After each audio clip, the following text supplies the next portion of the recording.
তালতলী থানায় কর্মরত ফারুক হোসেন গাজী নামে এক পুলিশ সদস্য বিষ পান করে আত্মহত্যা করেছেন। শনিবার রাতে থানার ব্যারাকে এ ঘটনা ঘটে।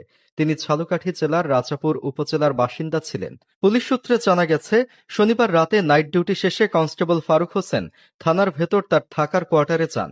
সেখানেই তিনি গ্যাস ট্যাবলেট সেবন করেন। তার শারীরিক অবস্থার অবনতি হলে দ্রুত তাকে উদ্ধার করে তালতলী উপজেলা স্বাস্থ্য কমপ্লেক্সে নিয়ে যাওয়া হয়। সেখানে দায়িত্বরত চিকিৎসক সোহাগ হোসেন তাকে মৃত ঘোষণা করেন। ঘটনার সত্যতা নিশ্চিত করে সংশ্লিষ্ট কর্তৃপক্ষ জানিয়েছে, আত্মহত্যার আগে তিনি 4 পৃষ্ঠার একটি চিরকুট লিখে গেছেন। সেই চিরকুটে তিনি নিজের মৃত্যুর জন্য কাউকে দায়ী করেননি। মৃত্যুর আগে চিরকুটে তিনি অনুরোধ করে গেছেন যেন তার লাশ তার বাবার বাড়িতে পাঠিয়ে দেওয়া হয় এবং তার স্ত্রী যেন এই বিষয়টি জানতে না পারেন।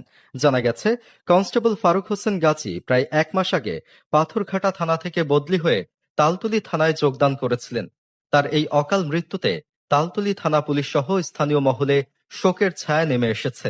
পুলিশ প্রশাসনের পক্ষ থেকে বিষয়টি গুরুত্বের সঙ্গে খতিয়ে দেখা হচ্ছে এবং প্রয়োজনীয় আইনানুগ ব্যবস্থা গ্রহণ করা হয়েছে।